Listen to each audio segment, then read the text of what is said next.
Poštovane kolege,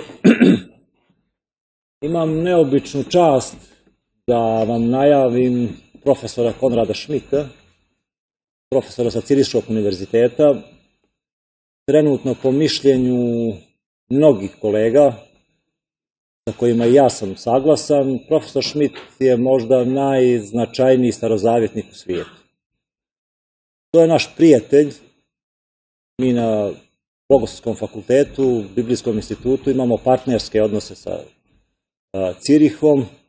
Prije nekoliko godina smo bili u gostima kod njih, tada smo se i dogovorili da profesor Schmid dođe da održi jedno predavanje, odnosno dva predavanja, da upozna malo našu javnost, našu zemlju, kulturu, crkvu. On je vrlo rad da to sve prihvatio i odazvao se našem pozivu. On će večeras održati jedno predavanje na temu kako je napisana, ili ko je napisao Toru. Vjerojatno je bilo preciznije reći kako je napisana Tora, ali nema veze. Naslov ne znači mnogo. Inače je profesor Schmid stručnjak za ovu oblast, on se bavi nastankom biblijske literature i u kontekstu bliskoistočne, antičke literature, tako da ćete imati priliku da čujete jedno predavanje od čovjeka koji možda u ovom trenutku te stvari u svijetu najbolje zna. Predavanje će biti prevođeno. Poslije njegovog predavanja, naravno, otvorit ćemo diskusiju i pitanja. Ako imate bilo kakvo pitanje, nemojte se ustezati, slobodno pitajte profesore, jako raspoložen da vam da neki odgovor. Hvala vam što ste došli u ovolikom broju i što ste ispoštovali i nas, i fakultet, i profesora Šmida, i želim vam da uživate u ovom lijepom predavanju.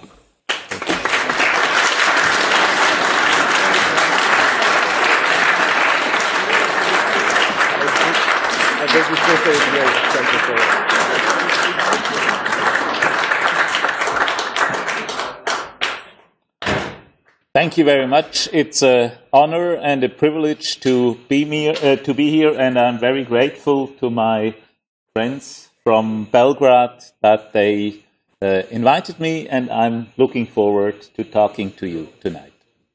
Hvala vam puno, velika mi je čast što sam ovdje i zahvaljujem se svojim prijateljima u Beogradu. Velika je čast i privilegija biti ovdje. My talk today is about the topic who wrote the Torah. And there was always a very simple and easy answer to that question given by the tradition. Moje večerašnje predavanje se zove Ko je napisao Toru. I predanje ili tradicija je oduvek pokušavala da da jednostavan odgovor na ovo pitanje. Moses. Mojsij. But if we look into the Torah, the first 5 books of the Bible itself, then we can see that these 5 books do not claim to have been written in total by Moses. Međutim, ukoliko pogledamo prvih 5 knjiga Biblije, odnosno petoknjižje, možemo vidjeti da se u njima nigde eksplicitno ne tvrdi da je Mojsije autor ovih knjiga. Of course, the Torah mentions in several places that Moses wrote down something, but the Torah never says it was written in total by Moses himself. Naravno, u Tori se na nekoliko mjesta navodi da je Mojsij napisao određene delove petoknjižja, ali se nigdje ne navodi da je on u celosti napisao. The 6 instances where the Torah says that Moses has written down something are these 6 passages. Ovo je 6 navoda u kojima se navodi da je Mojsij napisao određene delove Tore. So in Exodus 17 it is said that Moses wrote down how the battle against Amalek went on.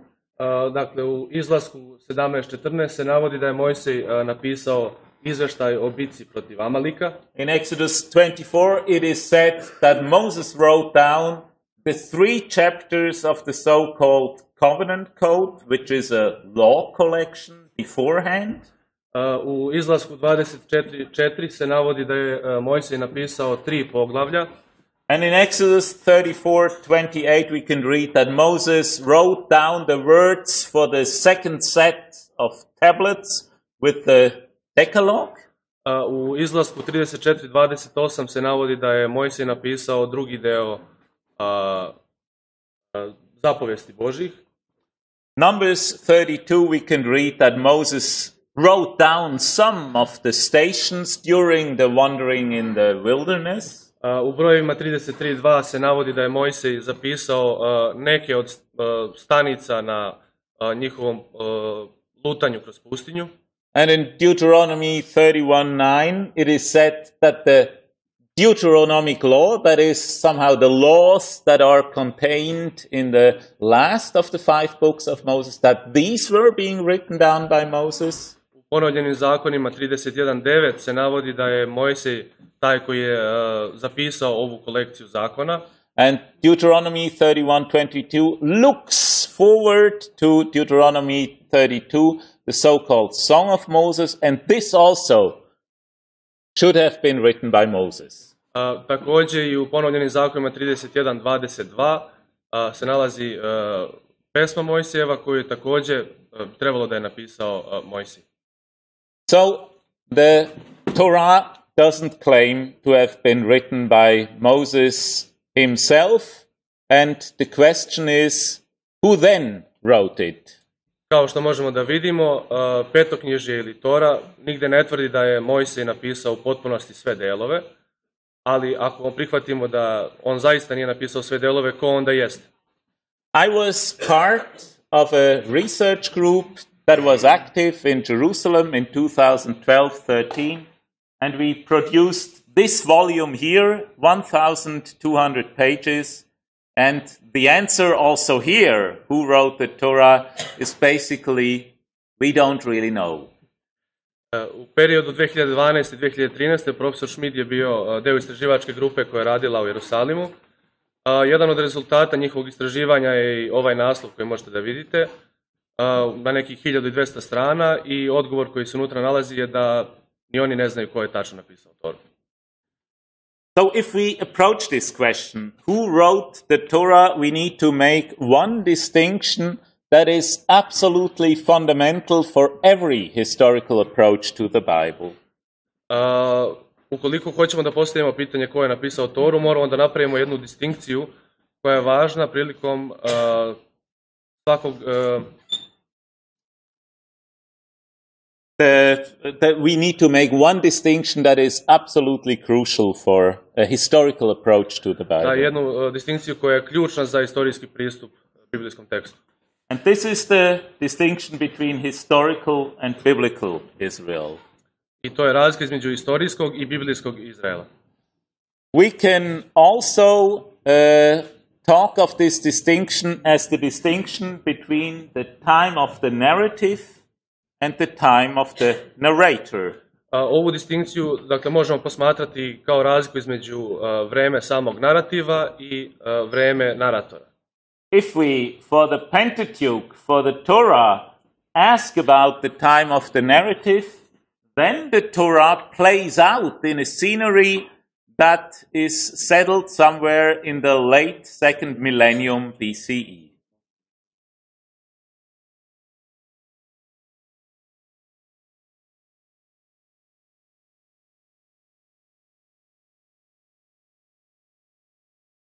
Or let's say the scenery, somehow the scenery of the biblical narrative plays out in the 2nd millennium BCE. Da, događaji, dakle, se dešavaju u drugom milenijumu pre Hrista. But the time of the authors of the Torah is much later. Ali vreme samih autora, dakle, je dosta kasnije. And the time of the author, this is something that I now want to establish in my talk. I upravo o vremenu u kome su autori stvarali ovaj tekst će profesor Schmid govoriti u svom predavanju. I have 3 chapters. First, we need to establish the textual evidence of the Pentateuch. What is our text? Dakle, ovo predavanje će biti formirano u 3 dela.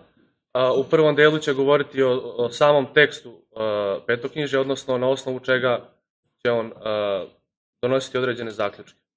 The second chapter will be what are actually the socio-historical conditions for the development of the Pentateuch. U drugom delu će govoriti o socioistorijskim uslovima u kojima se razvija, odnosno u kojima je nastajao tekst Pentateuha.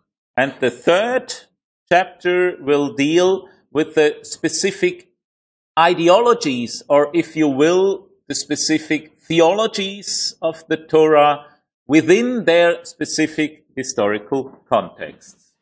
Treći deo predavanja će se baviti ideologijama ili teologijama petoknjižja u njihovim specifičnim istorijskim kontekstima.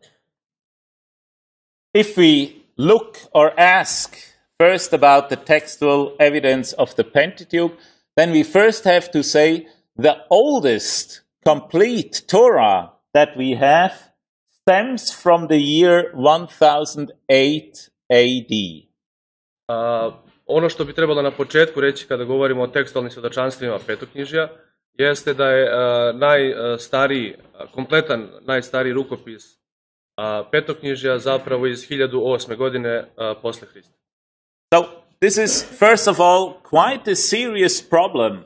The oldest text of the Torah is a medieval text. Ovo je već samo po sebi problem zbog toga što je najstariji tekst Tore zapravo srednjevekovni tekst. And with some arguments we claim that this text is actually 1000 or even 2000 years older than its earliest attestation in a specific manuscript.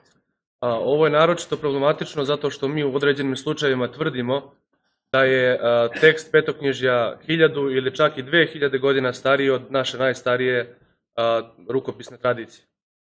So is this a reliable starting point? Is this somehow a reliable basis for our scientific work with the Torah? Postavlja se pitanje da li je ovaj rukopis pouzdano svedočanstvo na osnovu koga možemo donositi određene zaključke o Tori. I think that the situation is not so desperate. Čini se da situacija ipak nije toliko loša. So, first of all, we have the Septuagint, which takes us back some 5 or 6 centuries closer to the biblical text. Pre svega imamo Septuagintu koja nas vraća nekih 5 ili 6 vekova unazad od ovog rukopisnog svjedočanstva. Here you have a picture of the oldest Bible in Greek, the so-called Codex Sinaiticus, and you can have a look at the original or of a very good somehow photograph of all the pages under this web address here. Na ovoj fotografiji možete vidjeti najstariji prepis Biblije, radi se o grčkom tekstu Sinajskog kodeksa. Of course, this is a translation into Greek, but for the Torah, for the original, we can somehow say how the Hebrew Vorlage, the Hebrew original behind it looked like. And this seems to be very similar to the Codex Leningradensis that we just saw beforehand. Naravno, ovdje se radi o grčkom tekstu, međutim, kada je reč o petoknjižju, mi možemo da rekonstruišemo tekst koji se nalazio, jevrejski tekst koji se nalazio u osnovi ovog prevoda i čini se da je on jako sličan Leningradskom kodeksu koji je najstariji zapis Tore. If we look at smaller fragments, then we come even a little bit more closer to the biblical text. Ako obratimo pažnju na manje fragmente teksta, onda možemo da se još više približimo izvornom vremenu kada su tekstovi nastali. Until 1947, this was the oldest textual witness of the Torah that we possessed. Sve do 1947. godine ovaj fragment je bio najstarije pisano svjedočanstvo biblijskog teksta. This is the so-called Papyrus Nesh, discovered in 1902. It dates to around 100 BC. Ovo je takozvani papirus neš, on je otkriven 1902. godine i on se datira negde u period oko 100 godina pre Hrista. And it contains elements from Deuteronomy 5 and Deuteronomy 6, the Decalogue and the Shema Israel. On sadrži delove iz ponovljenih zakona 5 i 6, molitva ču Izraelju i Dekalog. 1947, the situation changed with the discovery of the Dead Sea Scrolls here near the settlement of Qumran. Situacija se promenila 1947. godine otkrićem kumranskih spisa. In Qumran, remnants of 900 scrolls were detected, and out of these 900, about 250 pertained to biblical texts. U Qumranu je pronađeno oko 900 fragmenata različitih tekstova, a od tih 900, 250 se odnosi na biblijski tekst. Only very few texts were preserved in an intact way. Here is an example from the scroll of Isaiah. Samo nekolicina tekstova je ostala dovoljno očuvana kako bi bili čitljivi. Jedan od njih je i ovaj na slici, to je primer knjige proroka Isaije. Most of the fragments were only handed down in a very poor state, in very small fragments that were about this size. Velika većina fragmenata je u jako lošem stanju pronađena i većina ih je bila jako male veličine. The fragments of the Pentateuch are now very easily accessible in this book from Eugene Ulrich, the biblical Qumran scrolls.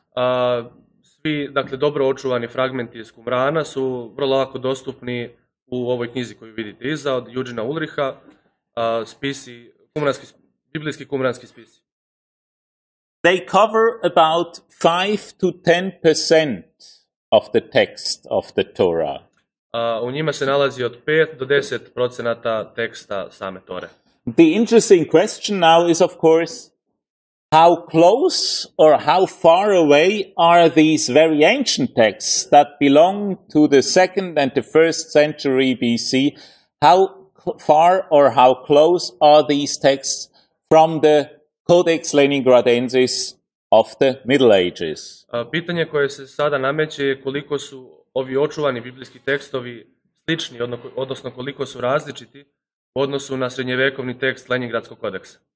And the interesting thing is that they are very close to this Codex Leningradensis. Zanimljiva činjenica je da su oni izuzetno slični ovom kodeksu.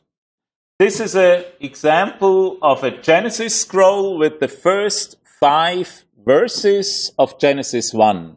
Ovo je primer, dakle, prvih 5 stihova knjige Postanja. And in red you have the text of Genesis 1:1 to 5 that is attested in this fragment. U crvenom bojom je označen tekst koji je sačuvan i u ovom fragmentu iz Qumrana. And in this text that this fragment attests, there is not a single difference to the Codex Leningradensis. I u ovom fragmentu, dakle, ne postoji ni jedna jedina razlika u poređenju sa Leningradskim kodeksom. So this shows that apparently the transmission of the Hebrew text from Qumran to 1000 AD, the time of the Codex Leningradensis, was actually very trustworthy. Ovo pokazuje da je sam prenos teksta od perioda Qumrana pa sve do nastanka Leningradskog kodeksa bio zapravo jako pouzdan. But we have to relativize this finding a little. Ali svakako moramo malo da relativizujemo ovu tvrdnju. Here you have the number of scrolls that have been found from each book in Qumran. Ovde pored naslova biblijskih knjiga vidimo koliko je fragmenata sačuvano od koje knjige. So from Genesis apparently there were 17 scrolls in Qumran, Exodus also 17, Leviticus 12, Numbers 7, and of Deuteronomy there seem to have been 29 scrolls. Dakle, kao što vidite, sačuvano je 17 svitaka ili fragmenata postanja, 17 izlaska, 12 knjige, levitske knjige, 7 brojeva i 29 ponovljenih zakona. And if we compare these different scrolls or fragments from these different scrolls to one another, then we can see there are sometimes slight differences between them. Ukoliko uporedimo međusobno ove sačuvane fragmente, onda možemo vidjeti da ipak postoje određene razlike između njih. So the best way to compare this is probably to modern Bible translations. Najbolji način da ih uporedimo su verovatno savremeni biblijski prevodi. So, for example, if you have 5 different Bible translations in German, they all differ a little bit from each other, but it's still clear it's the same text that they display. Tako, ako uporedimo savremene nemačke prevode Biblije, možemo da vidimo da se svaki od njih, da se oni međusobno pomalo razlikuju, ali nam je jasno da se radi o istom tekstu. So, the letter seems not yet have been completely fixed in the 2nd and 1st century BC. Čini se dakle da sam tekst u 2. i 1. veku pre Hrista nije bio potpuno fiksiran. So one example where we can see important difference is, for example, in Genesis 22, where we have Elohim instead of Yahweh in the biblical text.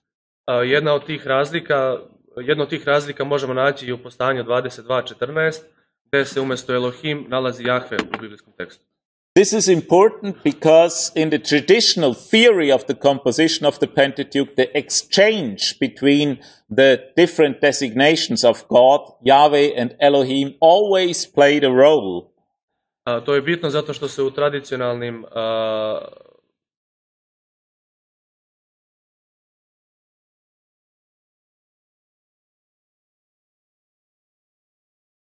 And here we can see that apparently there was some flexibility with regard to the use of these names of God. Međutim, ovdje možemo vidjeti da ipak postojala određena fleksibilnost u različitom korištenju naziva za Boga.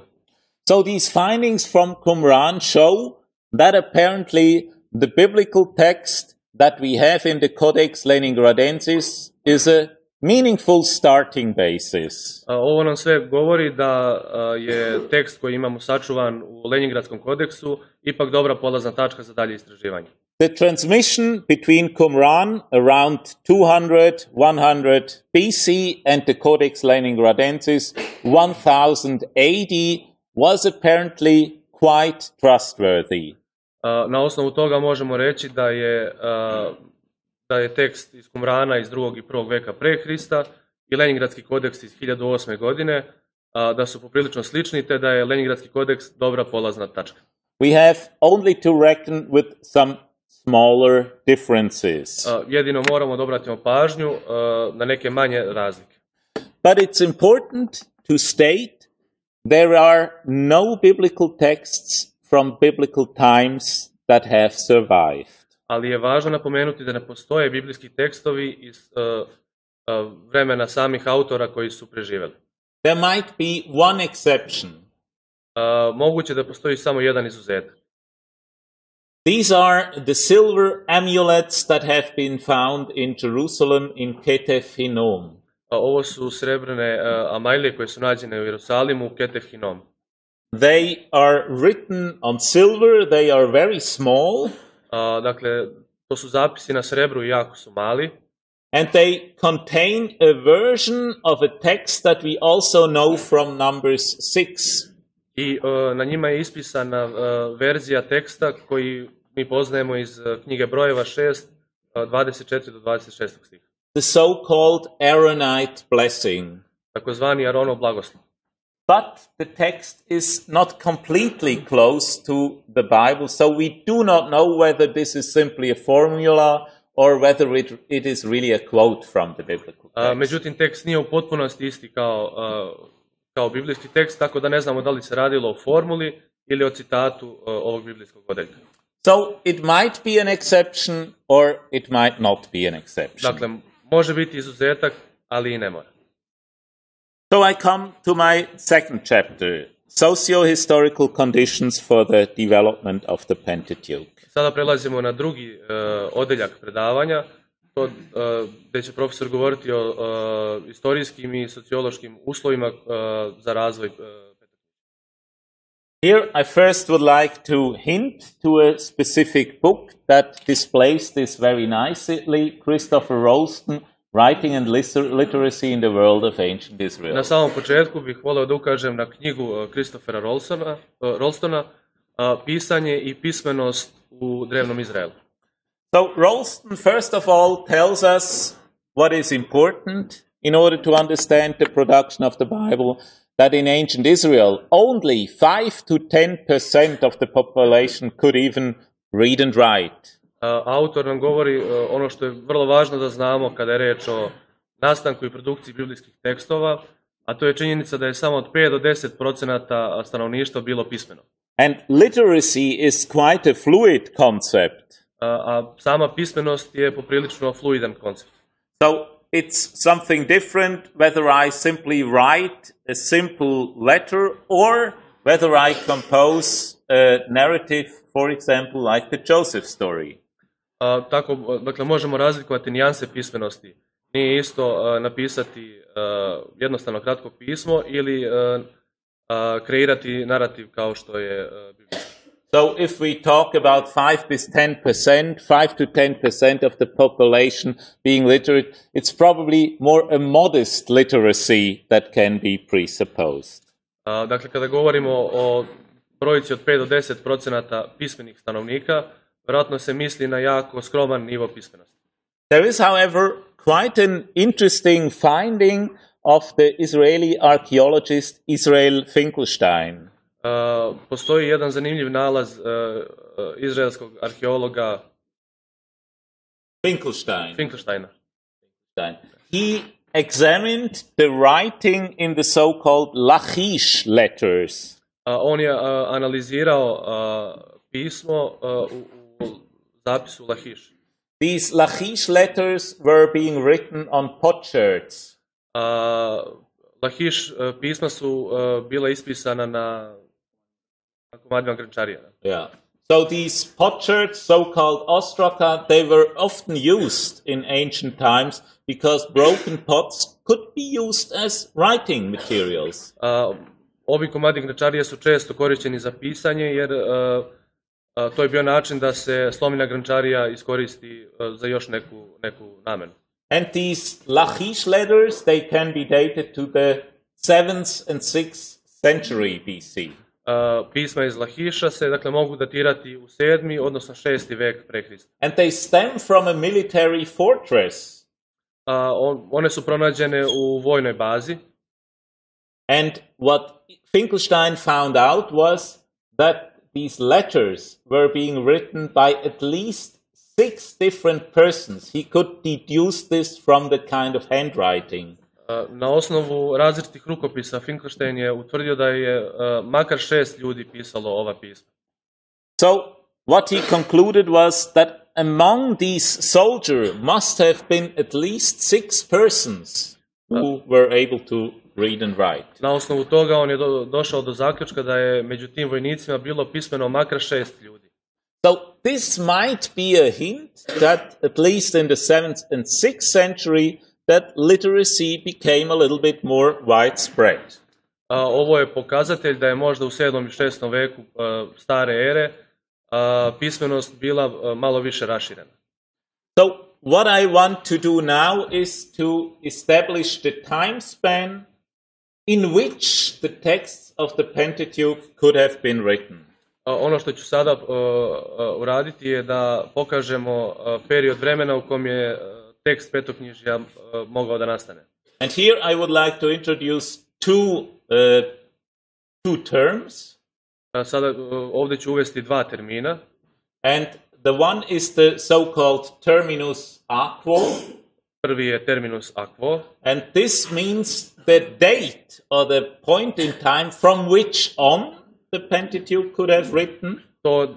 ovaj termin označava početnu tačku, odnosno najstariji trenutak u kom je petoknjižje moglo biti napisano. And the terminus ad quem, this is the date up to which the Pentateuch must have been finished. A drugi termin je terminus ad quem i on označava posljednji trenutak u kom je petoknjižje moglo biti napisano. And if we determine these two terms, then we have the time span in which the Pentateuch probably was written. Ako odredimo ova dva trenutka, onda period između njih jeste period u kom je petoknjižje moglo biti napisano. And what I want to argue now is that this date from which on the Pentateuch was written is the 9th century BC.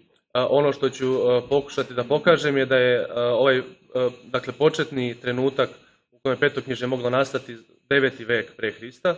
And the date up to which the Pentateuch was written is the 4th century BC. A da je drugi trenutak, dakle u kom je posljednji trenutak u kom je petoknjižje moglo biti napisano 4. vek pre. But I still would say the material of the texts of the Pentateuch can be older because they may have an oral prehistory. Ali u svakom slučaju materijali koji se nalaze u petoknjižju mogu biti stariji zato što su verovatno postojali kao deo usmene tradicije. What I can determine is only the somehow first written version of the text, the first written text. Ono što jedino ne može da se odredi, to je prva pisana verzija teksta. So now to the evidence for this claim.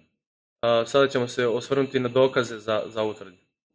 So here you can see just the amount of inscriptions that we have found by archaeological means in the land of ancient Israel. Ovdje možemo vidjeti broj natpisa u različitim istorijskim trenucima koje je arheologija uspjela da pronađe. And you can see that there are only very few in the 10th century, very few in the 9th century, and then in the middle of the 8th century there is a jump. Možemo vidjeti da postoji jako mali broj natpisa u periodu 10., 9. i prve polovine 8. veka, a da nakon toga vidimo jedan porast u broju natpisa. Now one could of course argue this is the coincidence of the archaeological findings. It was a coincidence that more inscriptions dating to the 8th century were found than to the 10th century. Naravno, uvek može se reći da se radi o slučajnosti, dakle da su arheološka iskopavanja posvjedočila veći broj natpisa u 8. veku nego u 10. But this argument doesn't hold true, because in ancient Israel the archaeology was so serious that we actually can trust that the major findings are really found and that they are there. So this probably is really a speaking table. Međutim, takva tvrdnja se ne može uzeti kao tačna zato što su arheološka istraživanja u Izraelu izuzetno ozbiljna i gotovo je pronađeno sve što se može pronaći, tako da možemo verovati ovim brojevima. So what we can expect from this table is that apparently in the 8th century there was a dramatic development, even an explosion of the scribal culture. Ono što možemo zaključiti na osnovu ove tabele je da je u 8. veku došlo do izuzetnog skoka u nivou pismenosti u drevnom Izraelu. And if we look at the specific text from the 10th, 9th and 8th century, we can corroborate this. I ako pogledamo u tekstove koji su zapisani u 10., 9. i 8. veku, onda možemo i obrazložiti ove tvrdnje. This is one of the oldest texts that we have in Hebrew, the so-called Gezer calendar. Ovo je jedan od najstarijih tekstova koji imamo sačuvane na jevrejskom, takozvani kalendar iz Gezera. And you can see that this is a very simple handwriting. I možete vidjeti da se radi o vrlo jednostavnom rukopisu. Here you have another potsherd from the Ophel, which is a specific neighborhood in Jerusalem, dating from the 10th century BC. Također možete vidjeti na grančariji jednostavan natpis iz 10. veka iz Jerusalima. It's not even clear how to read this text, but again we can see it's a very simple and elementary text. čak nam nije u potpunosti ni jasno kako da pročitamo ovaj tekst, ali je jasno da se radi o vrlo jednostavnom zapisu. Here we have the so-called Baal inscription from Beit Shemesh. Ovdje imamo takozvani Valov zapis iz Bet Šemeša. And it is called like this because here we can read Baal. I tako se zove zato što ovdje možemo da pročitamo Baal. But you can also see such a author would not be able to write a much more elaborate text. Ali nam je jasno da autor ovog zapisa nije bio u stanju da napiše neke komplikovanije tekste. Here, still a very simple text is the so-called abecedary from Tel Zaid. An abecedary is an ABC. Također imamo i ovaj zapis iz Tel Zaita iz 10. veka, također veoma jednostavan. Another 10th century text is the newly discovered ostrakon from Khirbet Kayaffa, which is located also quite close to Jerusalem. I još jedan novo pronađeni fragment na ostraci iz Khirbet Kayaffe, također iz 10. veka pre Hrista. So one can see all these texts from the 10th century, they are very elementary and very simple. Dakle, možemo zaključiti da su svi pronađeni tekstovi iz 10. veka izuzetno jednostavni. And if we look in the 9th century, then the picture already really begins to change. Ako pogledamo na zapise iz 9. veka, vidimo da se situacija već menja. This is the so-called Mesha stele. Ovo je takozvana mešana stela. Which already shows a much longer and much more diligent text. Na kojoj vidimo dosta duži, dosta komplikovaniji tekst. Or here you have a close-up of one of these Lachish letters that I already spoke. Here again you can see this is quite a fluid handwriting, and it is well imaginable that someone who was trained like this was also able to write a larger text. Ovdje vidimo fragment od jednog od pisama iz Lahiša iz 7. i 6. veka koje je već profesor pomenuo, i na njemu se vidi da je i rukopis dosta tečniji i povezaniji, i možemo da pretpostavimo da je autor ovog pisma bio u stanju da proizvede i neke komplikovanije i složenije tekstove. And then we have also from the 8th, 7th and 6th century a lot of seals. Također u periodu 8., 7. i 6. veka je sačuvano i dosta pečata. It's a bit difficult to give a good number, but it might be between 150 to 1,000 seals that somehow show that people somehow now were really more accustomed to write. Teško je odrediti precizan broj sačuvanih pečata, ali čini se da ih je sačuvano od 150 do 1000. And it's quite interesting that in some of these seals we have names, we can find names in the archaeology that are also known from the Bible.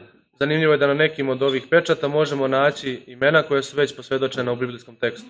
For example, these 3 names here. Na primjer, ova 3 imena koja se nalaze na slajdu. There is unfortunately only one papyrus that survived from the monarchic period. Nažalost, postoji samo jedan papirus koji je sačuvan iz perioda monarhije. This is this papyrus which was also found in the region of the Dead Sea. Ovaj papirus je također pronađen u oblasti oko Mrtvog mora. But again, it's actually quite significant that it also dates to a date after the 9th, 8th century, to the 7th century. Ali je važno zato što se on datira u periodu nakon 9. i 8. veka. So already from the epigraphy we can actually see apparently Israel became a scribal culture to an amount or an extent that larger texts were being produced around the 9th or 8th century BC. Već na osnovu epigrafskih istraživanja možemo zaključiti da je drevni Izrael postao kultura koja je bila dovoljno pismena da proizvede složenije tekstove već u 9. i 8. veku pre Hrista.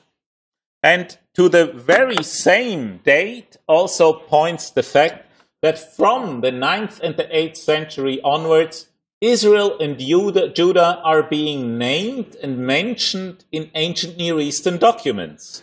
Također je značajno da u periodu 9. i 8. veka Imena Izrael i Juda su bila pominjana i u spisima okolnih naroda. Because this shows from the 9th and 8th century on, Israel and Judah were being perceived as states. To nam govori da su u periodu 9. i 8. veka pre Hrista Izrael i Juda bili već priznati kao države. And if they are states, they also have an administration. A ako su države, to znači da imaju svoju administraciju. And if they have an administration, they also need scribal training. A ako imaju administraciju, to znači da moraju da imaju obrazovane pisare. So this points also to the 9th and the 8th century as somehow the date from which on actually the scribal culture is in a shape that larger texts can be produced. Ovo nam također ukazuje da je taj početni trenutak kada se razvija kultura pisara u drevnom Izraelu, 9. i 8. vek pre Hrista. A final element would be the observation of the prophetical books. Posljednji element bi bio zapažanja zasnovana na proročkim knjigama. It's quite interesting to see that we have a book of Isaiah, a book of Amos, a book of Hosea, of Micah, a book of Jeremiah, but we don't have a book of Elijah. Veoma je zanimljivo da imamo knjigu Isaije, knjigu Amosa, knjigu Miheja i Jeremije, ali da nemamo knjigu proroka Ilije. Elijah belongs to the 10th or 9th century. Isaiah belongs to the 8th century. Ilija pripada periodu 10. i 9. veka, a Isaija pripada 8. veku pre Hrista. And the easiest solution to explain why Isaiah has a book and Elijah doesn't have a book is that apparently between Elijah in the 10th or 9th century and Isaiah in the 8th century, there was this development of a scribal culture. Najjednostavnije objašnjenje zašto ne postoji knjiga proroka Ilija, a postoji knjiga proroka Isaije, je da se u periodu između proroka Ilije i Isaije desio taj nagli razvoj pisarske kulture. So let's quickly repeat. We have three arguments that point to this 9th century as the beginning somehow of a scribal culture. Ponovit ćemo još jednom, dakle, postoje tri argumenta koja svedoče u korist teze da je 9. vek početak nastanka. First, the number and the quality of the inscription. Prvo, broj i kvalitet natpisa. Secondly, the fact that Israel and Judah are being perceived as states from the 9th century on. Drugo, da su Izrael i Juda bili priznati kao države od perioda 9. veka pa nadalje. And third, that apparently somehow the scribal prophecy also only starts with the 8th century. I treće, da i same proročke knjige čini se da nastaju tek u periodu od 8. veka nadalje. So this is our terminus from which on the Torah might have been written. Ovo je dakle naša početna tačka, odnosno trenutak u kom je Tora mogla da nastane. But when was it finished? When did somehow the literary production in the Pentateuch come to an end? Ali kada se ona završila? Jer i dalje ne znamo trenutak kada je pisanje Biblije moglo biti završeno. Here again we have a few indications. The first one is the translation of the Torah into Greek. Ovdje također imamo nekoliko činjenica koje moramo da pogledamo. Prvo je trenutak kada je Septuaginta prevedena sa jevrejskog na grčki. And we can quite safely assume that the Torah, which is the kernel of the Septuagint, was translated into Greek around 250 to 200 BCE. Ono što možemo da pretpostavimo je da je Septuaginta, odnosno prevod Pentatuha, petoknjižja, nastao u periodu između 250. i 200. godine pre Hrista. Each book of the Pentateuch had a different translator into Greek. Svaka od knjiga petoknjižja je imala različitog prevodioca na grčki. But the Septuagint clearly displays that apparently the Torah was already finished by 250 BC. Ali Septuaginta nam svedoči da je do tog trenutka 250. godine cela Tora već bila napisana. A second argument that also somehow points into this direction that the Pentateuch probably was finished around the end, or say around 300 BCE, can be gained from Chronicles, Ezra and Nehemiah. Drugi pokazatelj da je Tora mogla biti završena oko 300. godine pre Hrista se nalazi u knjizi Dnevnika i u knjigama Jezdre i Nehemije. Because in Chronicles and Ezra and Nehemiah, the Torah is being addressed as the Torah of Yahweh, the Torah of Moses, and it seems to be that here somehow the finished 5 books of Moses are being presupposed. U ovim knjigama se Tora naziva Jahveva Tora ili Mojsijeva Tora i stičem utisak da se radi o jednoj već fiksiranoj grupi knjiga. And Chronicles and Ezra and Nehemiah belong to the late 4th century BC. A znamo da ove knjige pripadaju u 4. veku pre Hrista.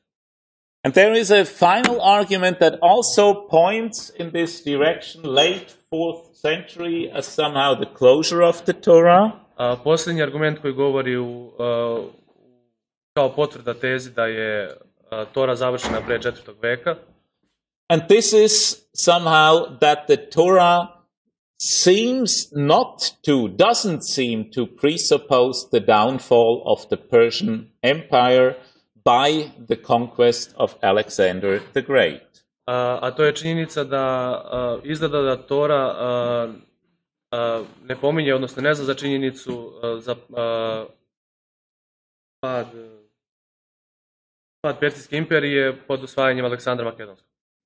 The Persian Empire somehow was a stable empire during 2 centuries, from 539 to 333. Čini se Persijska carevina je bila stabilna između 539. i 350. godine. And after somehow Alexander the Great conquered the Persian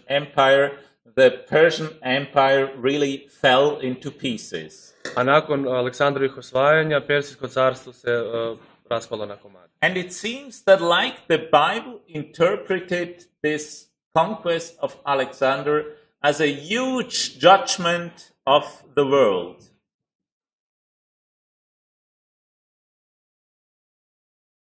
Pad Persijske imperije je Biblija poimala kao veliki sud nad svetom. So in the Torah we can see that heaven and earth are conceived as absolutely stable units. A u Tori možemo da vidimo da su nebo i zemlja posvjedočeni kao apsolutno stabilni. Heaven and earth, once created in Genesis 1, they will persist forever. Nebo i zemlja stvoreni, čije je stvaranje opisano u postanju, će postojati zauvek. We have an example of this in Deuteronomy 30. Imamo primjer ovoga u ponovljenim zakonima 30. In Deuteronomy 30 we could see that somehow heaven and earth are being called as witnesses, which presupposes that they last forever.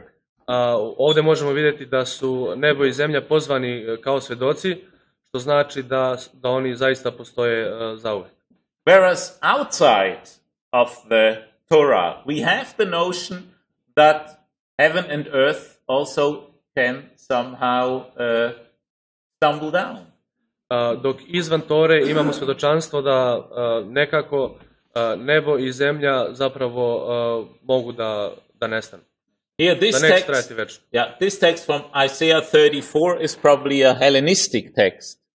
Tekst Isaija 34 je vjerojatno tekst iz helenističkog perioda. And here you have the notion that the skies, the heaven, rolls up like a scroll.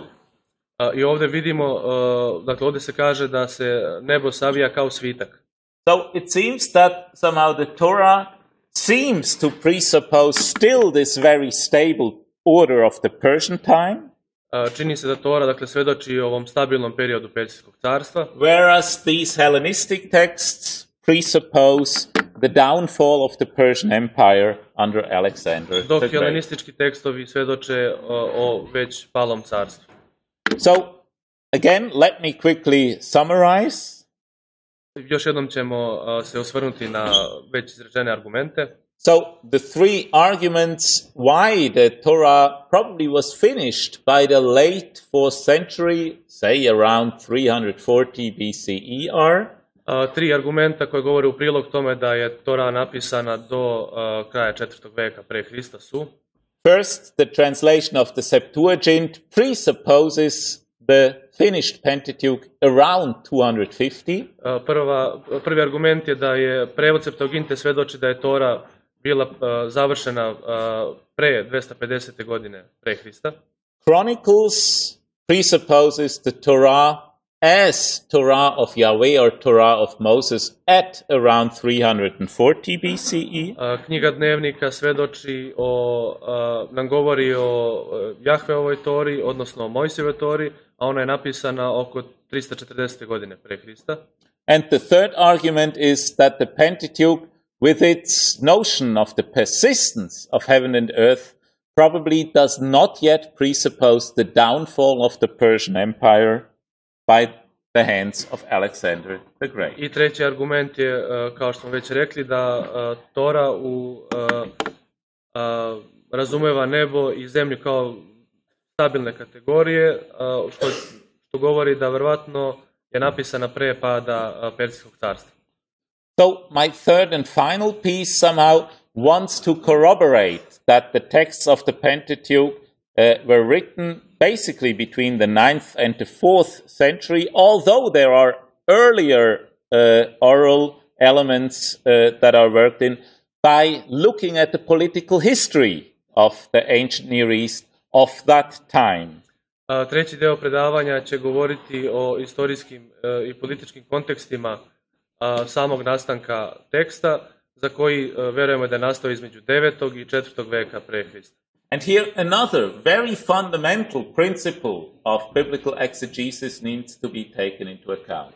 I ovdje još jedan od osnovnih principa biblijske egzegeze mora biti uzet u obzir. The Bible was written here in ancient Israel. Tekst Biblije je zapisan ovdje u drevnom Izraelu. And Israel is a very small entity in the ancient Near East. A Izrael je jako mali entitet na Bliskom istoku. It's surrounded by the high cultures here in Mesopotamia and in Egypt that are much older and much more elaborate. On je okružen mesopotamijskom i egipatskom kulturom koje su mnogo dominantnije i mnogo starije od njega.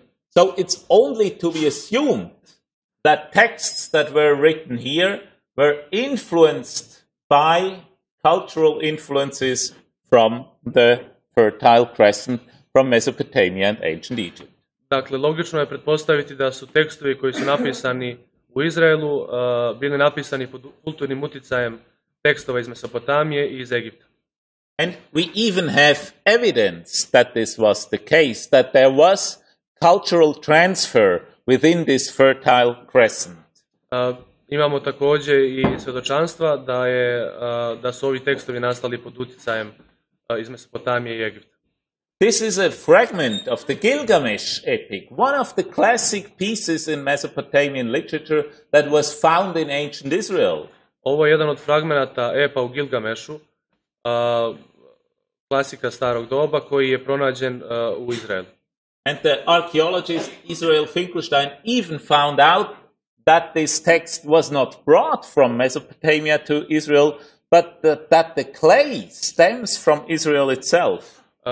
Izraelski arheolog Finkelstein je čak utvrdio da ovaj tekst nije donet iz Mesopotamije, već da na osnovu sastava gline na kojoj je tekst napisan, da ona potiče iz samog Izraela. This is another example of how closely actually the different areas in the Fertile Crescent interacted with one another. Ovo je dobar pokazatelj toga koliko su različite kulture na ovom geografskom prostoru blisko sarađivale ili imali utjecaj jedan na drugu. This is the famous Behistun inscription from ancient Persia dating to the late 6th century BC. Ovo je čuveni Behistun zapis iz 6. veka pre Hrista. And a copy of this inscription was found in an Aramaic translation in Egypt, 4,000 kilometers away. a prevod ovog zapisa je pronađen na aramejskom jeziku u Egiptu, nekih 400 km dalje. So it's clear that there was interaction within the Fertile Crescent. Ovo još jednom pokazuje koliko je dinamičan bio taj uticaj kulture. And I now only want to show two examples where we can see that the Bible was heavily influenced, that the texts of the Hebrew Bible were heavily influenced by ancient Near Eastern ideologies. Sada ćemo pokazati dva primjera na osnovu kojih se vidi koliko je tekst Biblije bio pod jakim uticajem bliskoistočnih ideologija. And the first one pertains to the era of the Neo-Assyrian Empire. Prvi primjer je vezan za period Novog Asirskog carstva. The Neo-Assyrian Empire had a very specific ideology. Neo-Asirsko carstvo imalo izuzetno specifičnu ideologiju. And I can illustrate this ideology by means of this picture here. I ova slika je dobra ilustracija te ideologije. This shows the Assyrian great king and his subdues, the people he conquered. Na njoj je prikazan vladar ovog carstva i njegovi potčinjeni koje je pokorio. So the Assyrians were the first empire in world history who really wanted to establish something like a global empire. Oni su, dakle, bili prva carevina u svjetskoj istoriji koja je htjela da postavi neku vrstu globalnog carstva. And they did that so that they asked from the people they conquered that they exerted total loyalty towards the Assyrian great king. Osim toga, oni su tražili od svojih potčinjenih potpunu pokornost ka njihovom kralju.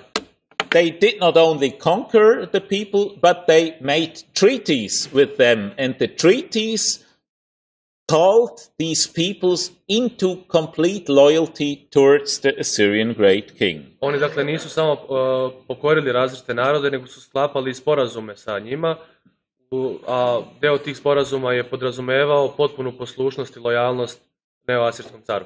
And these Assyrian vassal treaties, they always had the same structure. I ovi ugovori su uvek imali istu strukturu. There was the introduction, followed by the regulation, and then an element of blessing and curse, in case whether the regulations were being followed or not. Dakle, struktura je izgledala ovako, uvek je prvo išao uvod, zatim su išli zakoni, odnosno pravila koje se morala poštovati, i na kraju se nalazi blagoslovi, odnosno kletve, u zavisnosti od toga kako bi se vazal ponašao. And the interesting thing is now that we have one book in the Torah that exhibits exactly the same structure like these Assyrian vassal treaties. Zanimljivo je da jedna knjiga Tore ima upravo identičnu strukturu kao ovi ugovori. So the book of Deuteronomy seems to have been modeled on this model of these Assyrian vassal treaties. Čini se da je knjiga ponovljenih zakona upravo oblikovana po strukturi ovih mirovnih sporazuma. But it is immediately evident that Deuteronomy is not simply a copy of an Assyrian vassal treaty. Ali svakako je očigledno da knjiga ponovljenih zakona nije jednostavno kopija nekog od ovih sporazuma. Because the contents completely changed. Jer je sadržaj u potpunosti drugačiji. The Assyrian vassal treaties, they demanded complete loyalty of the subdued people towards the Assyrian great king. Ovi mirovni sporazumi neoasirskog carstva su podrazumevali da potčinjeni imaju potpunu poslušnost prema neoasirskom caru. And the book of Deuteronomy completely transforms this idea. Dok knjiga ponovljenih zakona u potpunosti menja ovu ideju. And the book of Deuteronomy now says, yes, we are completely loyal, but not to the Assyrian great king, but to our God. Tako knjiga ponovljenih zakona kaže da mi jesmo potčinjeni, ali ne asirskom caru, već Bogu. So the book of Deuteronomy is a subversive reception of the Assyrian vassal treaties. Tako, dakle, knjiga ponovljenih zakona predstavlja subverzivnu recepciju ovih neoasirskih mirovnih sporazuma. I can illustrate this by two main texts from the book of Deuteronomy. Ovo ćemo ilustrovati sa dva teksta iz knjige ponovljenih zakona. The first is the famous first commandment of the Ten Commandments. Prvi tekst je, dakle, prva zapovest od 10 zapovesti. So if this text says, I am Yahweh your God, you shall have no other gods before me, then this is actually the same as if the Assyrian great king says, I am your king, you shall have no other kings. Dakle, potpuno identično kao u mirovnim sporazumima sa neoasirskog carstva. U ponovljenim zakonima kaže, ja sam Jahve tvoj Bog i nećeš imati drugog Boga, dok u neoasirskim sporazumima kaže, ja sam tvoj kralj i nećeš imati drugog kralja. So this is a very critical reception of Assyrian imperial ideology. Ovo je, dakle, izuzetno kritička recepcija neoasirske ideologije. Or you have another example, if you can read in the so-called Shema Israel, you shall love your Yahweh, your God, with all your heart and all your soul and all your might. Then this also reflects the language of the Assyrian vassal treaties. A drugi primjer je u knjizi ponovljenih zakona 6.4, to je molitva Čuj Izraelju, koja također oslikava jezik koji je prisutan u vazalskim mirovnim sporazumima neoasirskog carstva. Because the term love in the Assyrian vassal treaties is not an emotional term, it's a political term. To je iz razloga što termin voleti nema emotivnu vrednost, već isključivo političku. So the subdued people of the Assyrians, they also are required to love the Assyrian great king. Pa tako, ljudi koji su počinjeni neoasirskom carstvu su također dužni da vole svog kralja. Meaning being absolutely loyal to him. Što znači da budu apsolutno lojalni njemu. And Deuteronomy 6 says the same of what Israel shall do with its God. Na taj način ponovljeni zakoni 6 govore šta Izrael treba da, kakav odnos treba da ima prema Bogu. So we can clearly see that somehow the book of Deuteronomy apparently is written at the end of the Neo-Assyrian period and takes up the Neo-Assyrian ideology, but radically transforms it. Tako možemo da zaključimo da je knjiga ponovljenih zakona napisana negde pri kraju neoasirskog carstva, zbog toga što ona uzima za svoju osnovu neoasirsku ideologiju koju kritički obrađuje. Now I would like to present a final example, and this pertains to the Persian Empire. Sada ću predstaviti posljednji primjer, a on se odnosi na Persijsko carstvo. As I already mentioned, the Persian Empire was existent throughout 2 centuries in the ancient Near East. Kao što sam već spomenuo, Persijsko carstvo je postojalo 2 veka na Bliskom istoku. And this was a very stable period of political peace. I ovo je bio veoma stabilan period političkog mira. Why was this so? Zašto je to bio slučaj? Because the Persian had a very tolerant way of ruling over the people they subdued. Jer su Persijanci imali izuzetno tolerantan način upravljanja ljudima koje su pokorili. The Persians somehow let every people live according to their own customs, religions and cultures. Persijanci su dopuštali svim narodima da žive po pravilima svoje kulture, religije i običaja. This was not because somehow the Persians already were early humanists. To nije stoga što su Persijanci bili preveliki humanisti. But it probably was simply political cleverness, because otherwise such a big empire could not be ruled and held together. Verovatnije je da se radilo o političkoj spretnosti Persijanaca, jer ovako veliko carstvo verovatno ne bi moglo da opstane tako dugo. But nevertheless, this somehow, so to speak, tolerant way of ruling over the subdued people was very much welcomed by the ancient Israelites. U svakom slučaju, ovako tolerantan način upravljanja svojim počinjenima je bio izuzetno odobravan od strane drevnog Izraela. there are many oracles against foreign nations in the Old Testament. Postoji dosta proročanstava upućenih protiv drugih naroda. But there is not a single one against the Persians. Ali ne postoji ni jedno protiv Persijanaca.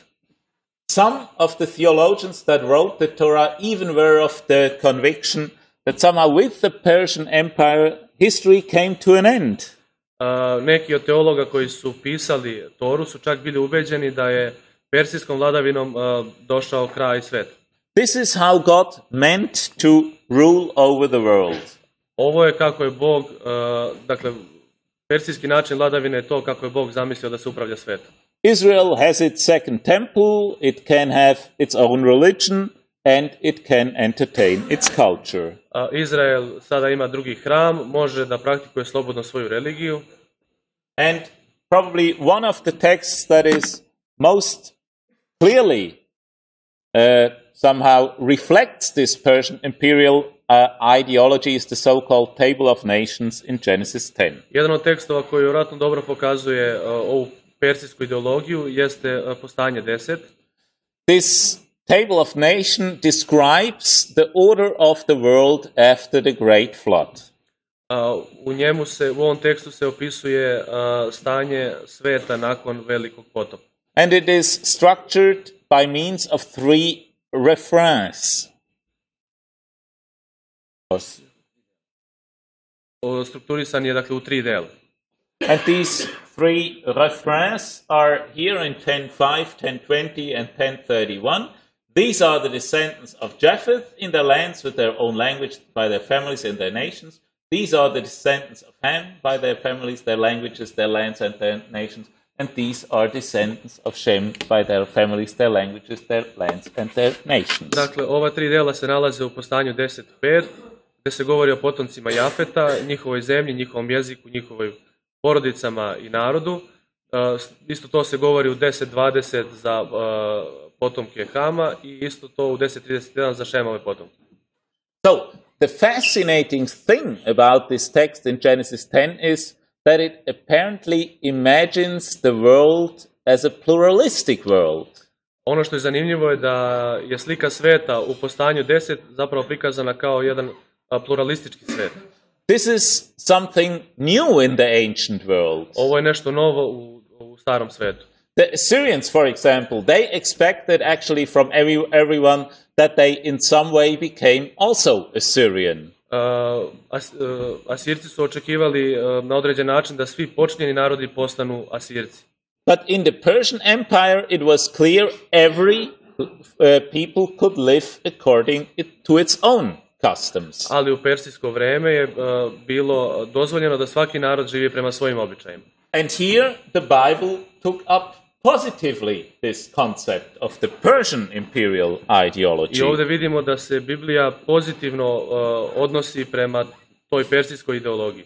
So they reacted negatively to the Assyrian imperial ideology, but they took up positively the Persian imperial ideology. Dakle, negativno su reagovali prema neoasirskoj ideologiji, ali su pozitivno reagovali na persijsku ideologiju. But the constant thing is that they interacted with the imperial ideology of their neighbors. Ali ono što je zajedničko je da su oni stupali u interakciju sa ideologijama okolnih sila. So the Pentateuch can be compared in its literary growth to a cathedral. Tako, petoknjižje se u svom literarnom rastu može uporediti sa katedralom. Here you have the Cathedral of Syracuse in Italy. Ovdje na slici vidimo katedralu u Sirakuzi u Italiji. And this cathedral has a very interesting history. I ova je katedrala sa jako zanimljivom istorijom. As you can see here from this side, it originally was a Greek temple. Kao što možemo da vidimo, ona je prvobitno bila grčki hram. In early Christian time, it has been rebuilt to a basilica, so some of the spaces here between the pillars were filled up. U ranohrišćansko vreme je taj grčki hram bio prepravljen u baziliku, pa je ovaj prostor između stubova bio popunjen.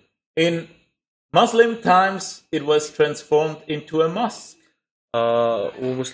za vreme muslimanske vladavine je ova bazilika bila pretvorena u džamiju. And in the Renaissance and Baroque period, it got this facade. Dok je za vreme renesanse i u periodu baroka ona dobila ovaj spoljašnji izgled. So it's a piece of artwork that reflects its history. To je dakle komad umetnosti koji oslikava njegovu istoriju.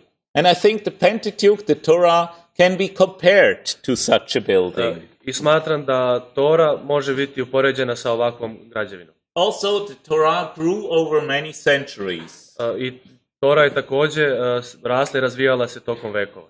And like we should not tear down this cathedral in order to restore the original Greek temple, we should not simply dig in the Pentateuch to find out what its earliest texts are.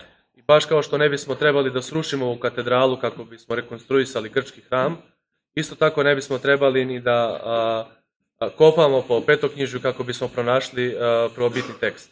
But if we look at the final shape of the Pentateuch, we can understand the Pentateuch better if we know its history. Ali ako pogledamo u konačan oblik petoknjižja, mi ga možemo dosta bolje razumeti ako znamo njegovu istoriju.